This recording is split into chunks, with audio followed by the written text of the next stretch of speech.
So a very warm welcome to everyone and congratulations. आपका semester 2 का exams आपका खत्म हो गया होगा। तो अभी हम लोग क्या करेंगे, सबसे पहले तो आप लोगों को डिस्कस हो गया होगा, हम लोग का वीडियो देख लिया होगा, हम लोग का सिलेबस का डिस्कशन कर लिए थे। तो what we will do is first we will try with our unit 1 जो कि आपका कंज्यूमर बिहेवियर। तो कंज्यूमर बिहेवियर के लिए आपको आपका क्लास से सेमेस्टर 1 का फिर से आपको अपने नोट्स अच्छे से रिवाइज करना पड़ेगा। And what we will do is previously semester 1 का जो जो थ्योरीज था माइक्रो इकोनॉमिक्स में, in cardinal approach and ordinal approach, वो हम लोग आपको फिर से एक बार शेयर कर देंगे। आप लोग प्लीज उस वीडियो में गो थ्रू कीजिएगा और उससे आपको फिर से समझ में आ जाएगा what were the assumptions of cardinal approach, what were the assumptions of ordinal approach. ठीक है, सबसे पहले तो अभी हम लोग कार्डिनल अप्रोच के थ्रू ही स्टार्ट करने वाले हैं और आपको आपका previous video that is semester 1 का वीडियो धीरे धीरे आपको प्रोवाइड कर दिया जाएगा such that it will be easier when you go through it step by step.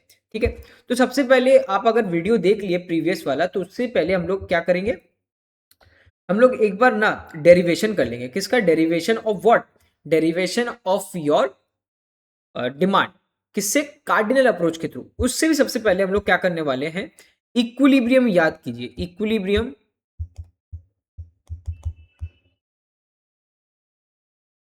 In the cardinal utility theory.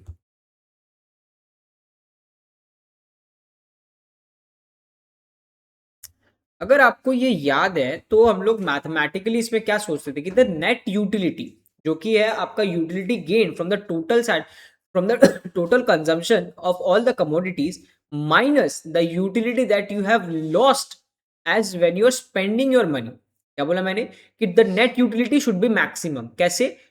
जब मैं सारा कमोडिटीज को कंज्यूम करने के बाद जो मुझे यूटिलिटी मिला है minus the total utility that है, और minus the total utility that have forgone by spending the money, इसको हम लोग बोलते हैं net utility.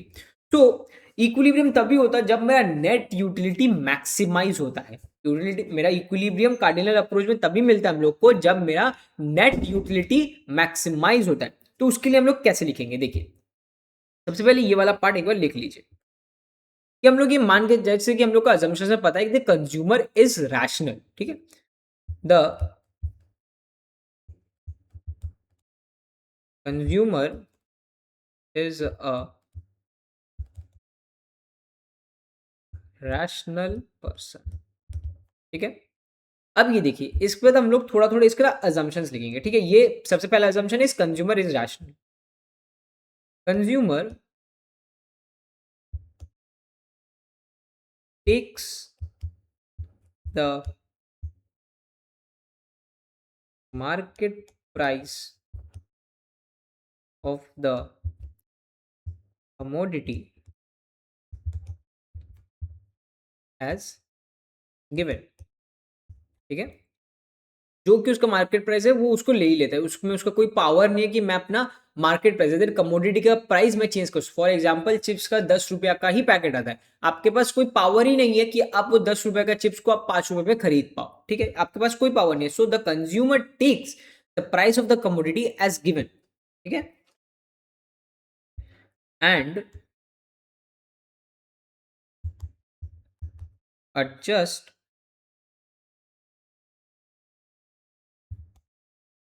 the purchase of the commodity to maximize his net। इसका क्या मतलब है कि एडजस्ट हिज परचेज, मतलब देखिए फॉर एग्जांपल कोई भी कमोडिटी जो आपका 10 रुपया होता है और एक और कमोडिटी जो आपका 5 रुपीज है, तो व्हाट यू विल डू, आप इन दोनों कमोडिटी को उस रेशियो में खरीदोगे सच दैट दोनों का कंजम्पशन के बाद आपका जो नेट यूटिलिटी है, मतलब पैसा चला गया उसका जो यूटिलिटी चला गया प्लस जो आपको यूटिलिटी मिला जब आप उस दोनों कमोडिटी को कंज्यूम किए, इन दोनों का जो नेट यूटिलिटी है it should always be maximum. So आपको वैसे ही एडजस्ट करना पड़ेगा, किसको? आपका रेशियो ऑफ द कमोडिटीज को, ताकि आपका जो नेट यूटिलिटी हो वो मैक्सिमाइज आप कर पाओ। क्या बोला मैंने? the consumer will be in equilibrium when he or she maximizes their net utility. ठीक है, अब ये नेट यूटिलिटी का क्या मतलब है? Net utility is the difference between total utility obtained by the consumer to the consumption of any commodity and total utility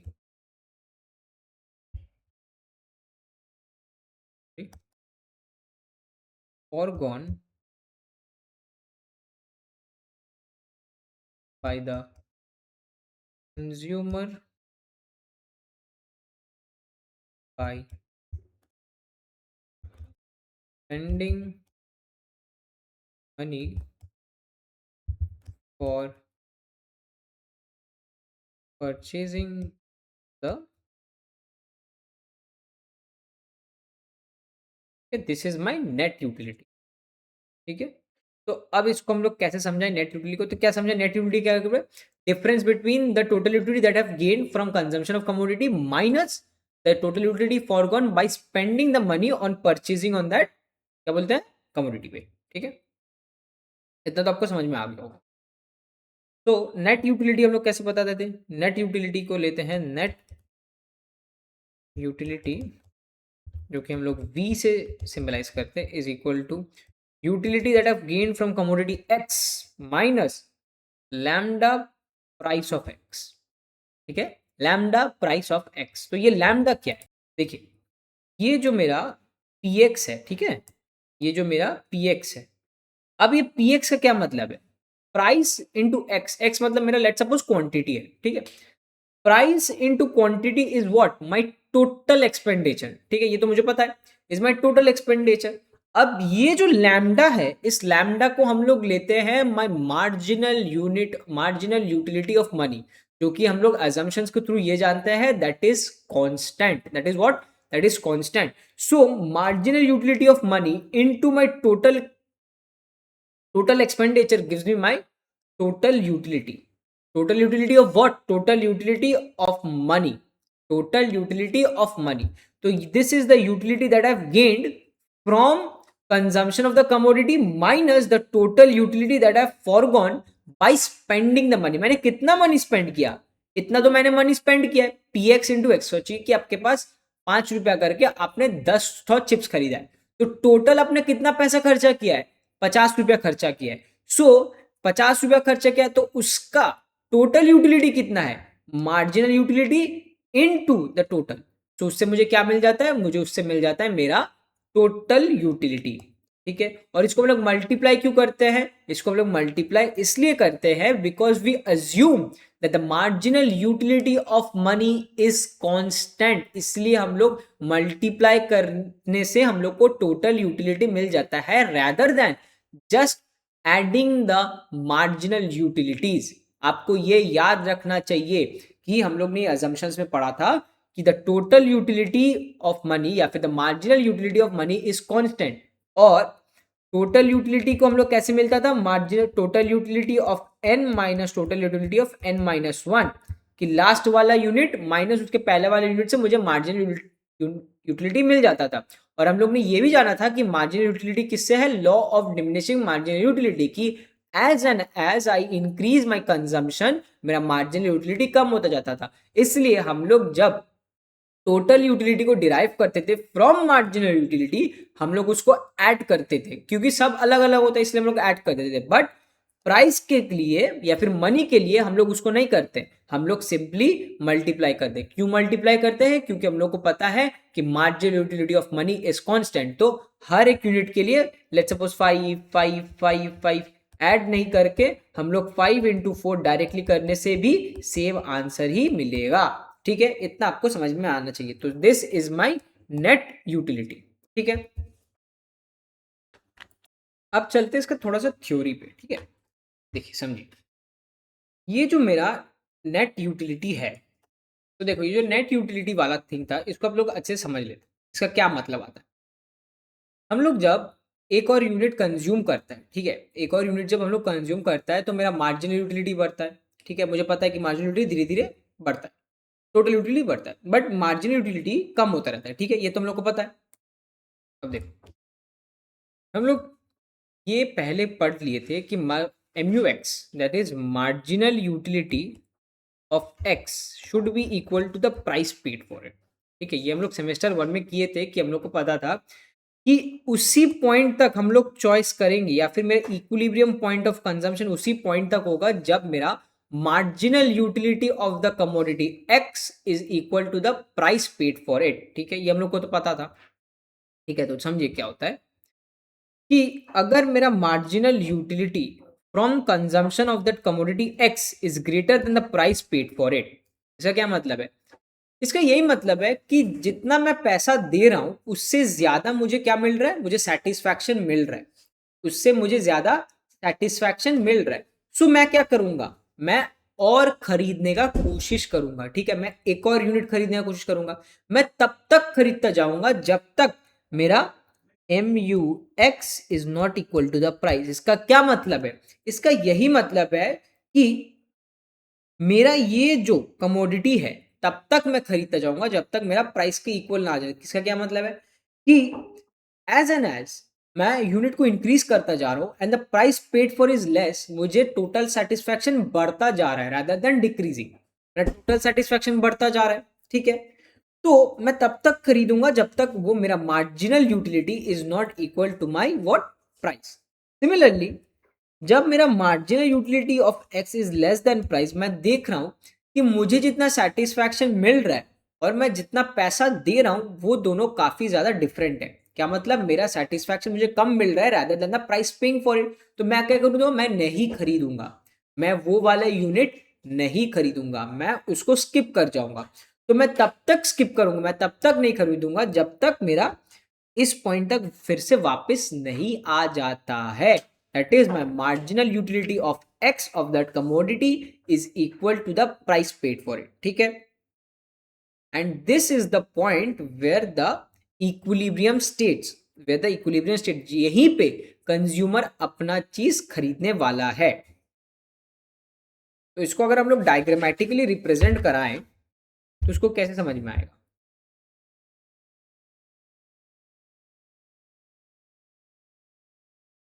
आप लोग ये समझ लीजिए, दिस इज योर सेमेस्टर 1 का पार्ट। ठीक है, ये मैंने सेमेस्टर 1 को अच्छे से समझा दिया है। If you have any doubt, वो सेमेस्टर 1 का क्लास आप हम लोग को पूछ लीजिएगा, तो वो आपको मैं एक बार रेफर कर लीजिए, तो उसमें आपको सबसे अच्छे से समझ में आ जाएगा। This I am going very fast, तो कि आपको बहुत बार बहुत सारा चीज़ समझ में नहीं भी आ सकता है। ठीक है, तो this is my, let's suppose indifference curve है। ठीक है, या फिर मेरा मार्जिनल यूटिलिटी कर्व है and this is my price. तो इस पॉइंट पे ही मैं खरीदूंगा कौन सा? Let's suppose this is my quantity, this is the price या फिर MU। ठीक है, मैं या फिर मैं इसी पॉइंट तक खरीदूंगा एक्स नॉट, जहां पे मेरा मार्जिनल यूटिलिटी, यही वाला पॉइंट देखिए, इस पॉइंट पे क्या है? मेरा marginal utility of price is equal to the price paid for it. ठीक है, इसी पॉइंट तक मैं खरीदूंगा। नाउ लेट सपोज मैं इस पॉइंट पे आ गया।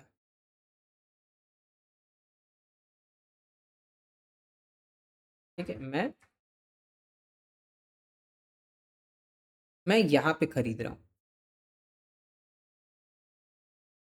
मैं इतना क्वांटिटी खरीद रहा हूँ, ठीक है।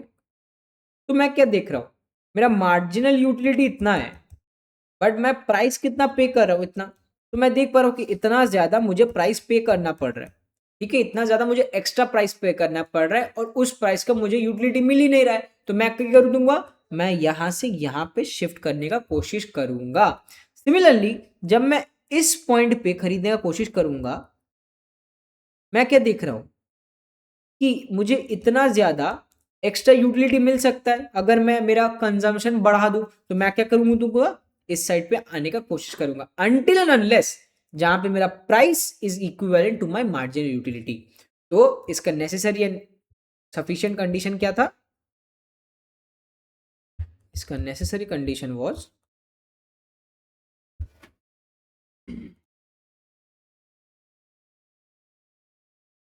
mu should be equal to my price, और सफिशिएंट कंडीशन क्या है,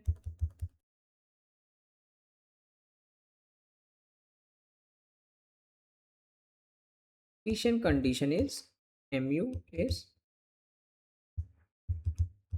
diminishing। तो दिस इक्विलिब्रियम वाला part, this was your small सा पार्ट फ्रॉम योर सेमेस्टर 1। अब हम लोग स्टार्ट करेंगे हम लोग का सेमेस्टर 3 का part, that is important part,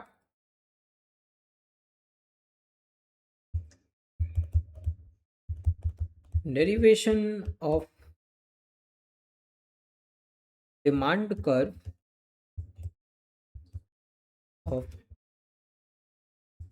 cardinal utility theory, ठीक है।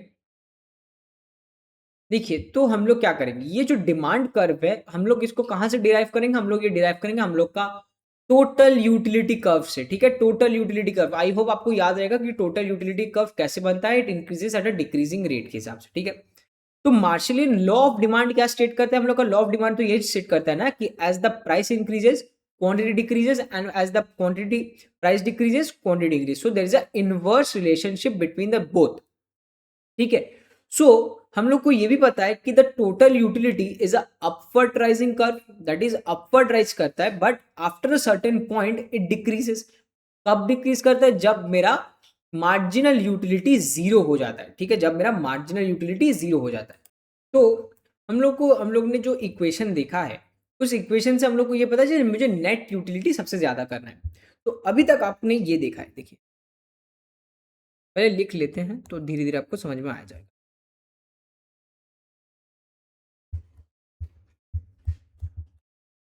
Demand curve of the consumer can be derived from the total utility curve. Marshallian utility theory, ठीक है। We know that law of demand states that as price increases, demand decreases, vice versa, okay, ceteris paribus। ये तुम लोग को पता। तो हम लोग ने ये भी देखा इक्विलिब्रियम कहाँ पे होता है, जब मेरा नेट यूटिलिटी मैक्सिमाइज होता है, ठीक है। हम लोग डेरिवेटिव पता है, डेरिवेटिव में क्या होता है, so v is equal to my utility of x, that total utility minus delta x, ठीक है। The total utility I have obtained from commodity x minus the utility I have forgone by spending my money, ठीक है। तो हम लोग जो class 11 12 में जो डेरिवेटिव करते थे, what we used to do, हम लोग डेरिवेटिव करने के बाद हम लोग उसको जीरो से इक्वेट करते थे। जीरो से इक्वेट क्यों करते थे? ताकि हम लोग को पता चल जाए कि हम लोग का मैक्सिमा और मिनिमा कहाँ पे। तो सिमिलरली हम लोग इसी चीज को डेरिवेटिव करेंगे, but in respect to what? In respect to my commodity. मुझे कितना कमोडिटी चाहिए ताकि मेरा टोटल यूटिलिटी मैक्सिमाइज हो। तो उसी को हम लोग करेंगे डीवी बाई डी एक्स, ठीक है, करेंगे। That will be u dash x minus delta p x is equal to my zero. अब ये जो यू डैश एक्स है ये क्या है?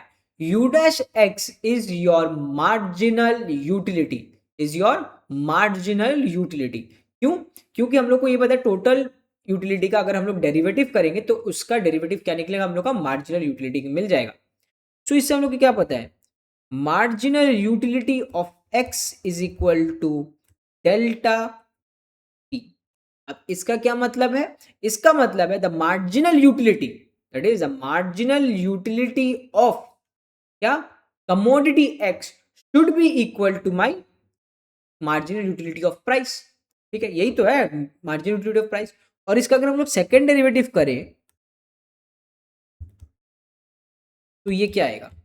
M double dash x, that is negative. ठीक है, दैट इज नेगेटिव। अब देखिए इस पॉइंट का क्या मतलब?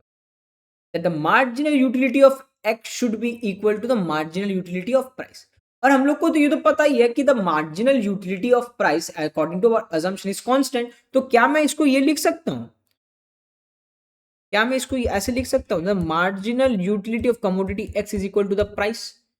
ठीक है, क्योंकि मैं जितना प्राइस पे किया that is my marginal utility and we know that constant है। ठीक है, तो हम लोग ये वाला पॉइंट लिख सकते हैं कि नहीं लिख सकते? हम लोग ये वाला पॉइंट लिख सकते हैं कि the marginal utility of commodity x तभी मेरा इक्विलिब्रियम पे होगा जब ये दोनों इक्वेशन आएंगे। ठीक है, तो अब चलिए सबसे पहले तो एक डायग्राम बनाते हैं। डायग्राम से आपको derivation of the demand curve समझा दूंगा। बहुत इजी डायग्राम है।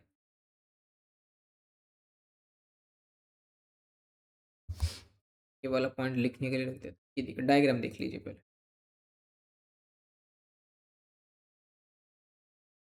This is my total utility you. ठीक है, अब समझिए, आराम से समझना। टोटल यूटिलिटी है, ठीक है। अब हम लोग ने क्या करते, हम लोग माइनस कर रहे थे किसको? मेरा forgone total utility by spending money.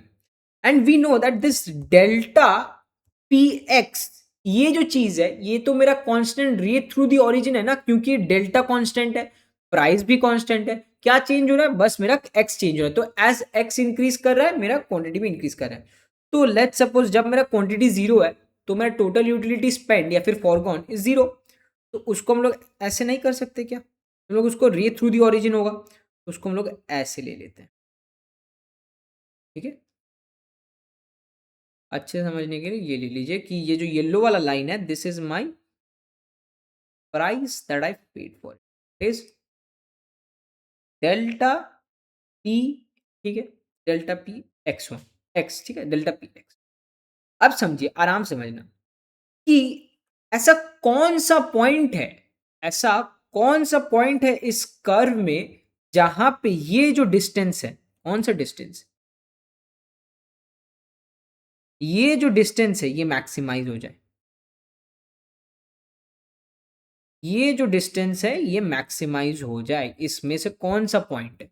ठीक है, तो हम लोग को क्या पता है? अगर मैं टेंजेंट कहीं से भी टानू, अगर मैं हर एक पॉइंट का टेंजेंट टानू तो मुझे पता चल जाएगा कि वो उस पॉइंट का मैक्सिमा है कि मिनिमा है। तो सिमिलरली अगर मैं यहां से एक टेंजेंट ड्रॉ किया, ठीक है, मैंने हर जगह से देखा और यहां से मैंने टेंजेंट ड्रॉ किया और मैंने देखा कि यहां पे ये जो डिफरेंस है this is the maximum difference, this is the maximum difference. So इस पॉइंट पे, ठीक है, इस पॉइंट पे मुझे पता चल रहा है कि x1 यूनिट मुझे खरीदना चाहिए ताकि मेरा नेट यूटिलिटी जो है, ताकि मेरा जो नेट यूटिलिटी है वो मैक्सिमाइज हो जाए। ठीक है, उसीलिए मैं एक सिमिलर एक डायग्राम ड्रॉ करता हूं नीचे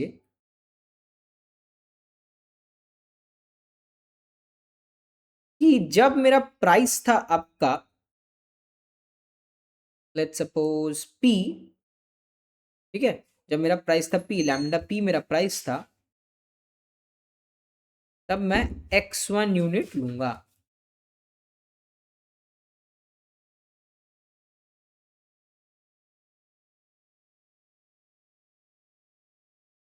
इतना, ये एक पॉइंट हो गया x1 लैम्डा वन, ठीक है, इतना आपको समझ में आ गया कि ये वाला जो पॉइंट है, इस पॉइंट में मेरा इन दोनों का डिफरेंस, दैट इज यहाँ का derivative, that is my marginal utility. Derivative से तो मुझे मार्जिनल यूटिलिटी मिला ना, टोटल यूटिलिटी का अगर मैं डेरिवेटिव करूं तो मुझे उससे मार्जिनल यूटिलिटी मिल गया। तो यहाँ का जो मार्जिनल यूटिलिटी है और यहाँ का जो यूटिलिटी है, दोनों का मार्जिनल, अगर मैं इन दोनों को माइनस कर दिया तो उससे मुझे पता चला कि ये इस पॉइंट से सबसे ज्यादा मैक्सिमम डिफरेंस मुझे मिला है। अब similarly let's suppose price fall करता है, प्राइस डिक्रीज करता है। जब प्राइस डिक्रीज कर गया तो इसका क्या मतलब है, कर्व थोड़ा और फ्लैट बन जाएगा, ठीक है, ऐसे फ्लैट बन गया, और ये आपका डेल्टा पी वन एक्स हो गया, ठीक है, delta P one x. Similarly हम लोग वहीं पे देख रहा है कि कहां पे, कौन सा पॉइंट पे मेरा मार्जिनल यूटिलिटी और इसका डिफरेंस सेम आएगा। तो मैंने देखा कि इस पॉइंट पे, कौन सा पॉइंट पे, इस पॉइंट पे सबसे ज्यादा डिफरेंस आ रहा है, ये जो पॉइंट है, ठीक है, दैट इज x2 पॉइंट। और इसी को जब मैं नीचे लाता हूं, since my price has decreased,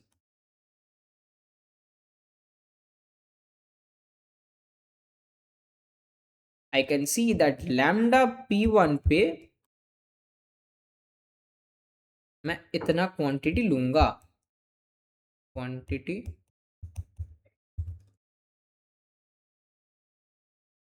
price total utility, ठीक है। तो हम लोग क्या देख रहे हैं कि since as the price is decreased, the quantity demanded has increased and we have derived the law of demand या फिर derivation of the demand curve from what, from the total utility curve in Marshallian utility, this is my DT, ठीक है। तो इसका एक बार ना definition लिख लेते हैं ताकि आपको कुछ समझ में आ जाए। यहाँ पे वो लिख लीजिए, मैं बोलता हूँ, the total utility is upward sloping and concave, ठीक है, ये तो हम लोग को पता है, but the line lambda px is a ray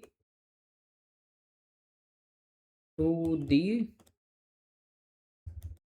origin, ठीक है, रे थ्रू द ओरिजिन, क्यों, क्योंकि लैम्डा भी कांस्टेंट है, प्राइस भी कांस्टेंट है, what is only variable, the x that is my commodity is the variable, the number of units is my variable, ठीक है।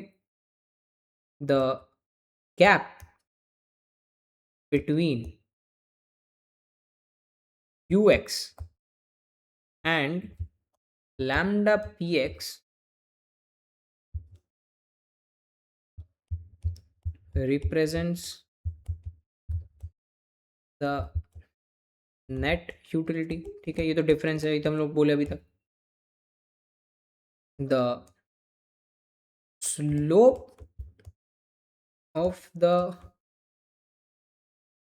tangent drawn to the total utility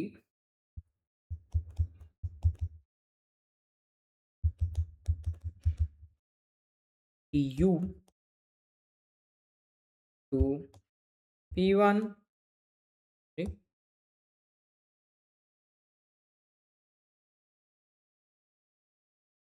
total utility curve at point ए, इसको हम लोग point A बोलेंगे, ठीक है, सबसे पहला वाला। ये वाला को हम लोग ए से डिनोट करें।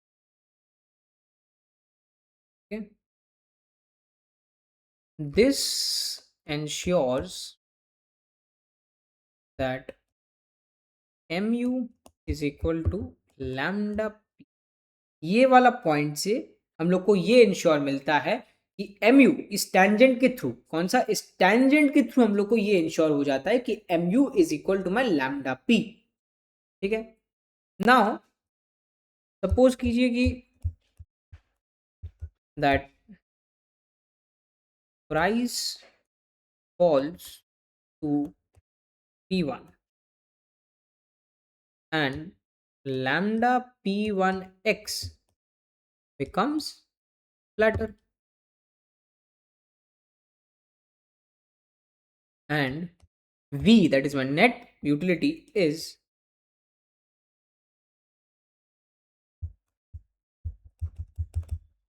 maximum to x1 to where the tangent is at point b। ये वाला को हम लोग पॉइंट बी से डिनोट करेंगे, ये वाला पॉइंट को। The equilibrium point shifts from A to B। ठीक है, now if we join the two points in the second diagram and label it as C and D, we derive the TD curve। ठीक है, तो आपको समझ में आ गया होगा आई गेस कि हम लोग क्यों टेंजेंट निकाल रहे हैं। टेंजेंट इसीलिए निकाल रहे हैं ताकि हम लोग का जो कंडीशन है that is MUX equals to lambda p वो सेटिस्फाई हो, इसलिए हम लोग इसमें से टेंजेंट को निकाल रहे हैं। और टेंजेंट से ये भी हम लोग को समझ में आता है when is the gap the highest of maximum, तो उस हिसाब से हम लोग को क्या मिल जाता है, हम लोग को अपना derivation of what, derivation of my demand curve from the cardinal utility theory से हम लोग को मिल जाता है। आई होप आपको इतना तक समझ में आया होगा। ठीक है, ये देख लीजिए एक बार, आप लोगों का सेमेस्टर से यहीं से स्टार्ट होता है। इसके पहले जो यूटिलिटी इक्विलिब्रियम वाला पार्ट था वो मैंने एक और बार मैं क्या करूँगा, आपको एक अच्छे से वीडियो में आपको अब पूरा जो पहला सेमेस्टर का था, सेमेस्टर 1 का सारा वीडियो जो था वो एक बार मैं समझा दूंगा ताकि आपको इसके बाद कोई भी डाउट नहीं आए कि कहाँ पे इक्विलिब्रियम है, कहाँ पे नहीं है, कहाँ पे होना चाहिए। ठीक है, so this is your equilibrium and you have to be very much careful कि अब से आपको सारा डेरिवेशंस करना पड़ेगा इन मैथमेटिकल टर्म्स। मैथमेटिक्स से आपको यूज करना पड़ेगा। पहला सेमेस्टर में it was only diagrams but now it has to be in mathematical terms. और आपको एक और बहुत इंपॉर्टेंट पॉइंट याद रखना पड़ेगा कि दैट इज द डेरिवेशन या फिर the derivative of total utility is my marginal utility. ठीक है, क्योंकि इसका समझ लिए कि हम लोग को क्या पता है कि मैथमेटिक्स में डेरिवेशन का ये मतलब है किसी भी चीज को हम लोग तोड़ देते हैं, बहुत छोटा छोटा चीज में हम लोग उसको तोड़ने से हम लोग को क्या मिलता है, डेरिवेटिव मिलता है। ठीक है, उसी चीज का डेरिवेशन होता है। सो टोटल यूटिलिटी को अगर मैं बहुत सारा हिस्सों में तोड़ देता हूं तो उससे मुझे क्या मिलता है, उससे मुझे मेरा मार्जिनल यूटिलिटी मिलता है। क्यों मार्जिनल यूटिलिटी मिलता है, क्योंकि द मार्जिनल यूटिलिटी को अगर हम लोग ऐड कर दिए तो उससे मुझे क्या मिलता है, मेरा टोटल यूटिलिटी। और टोटल यूटिलिटी को अगर मैंने अच्छे से बहुत छोटे छोटे न्यूमरस पार्ट में डिवाइड कर दिया तो उससे मुझे क्या मिलता है, उससे मुझे मेरा टोटल मार्जिनल यूटिलिटी मिल जाता है। So I hope this is clear to you. ठीक है,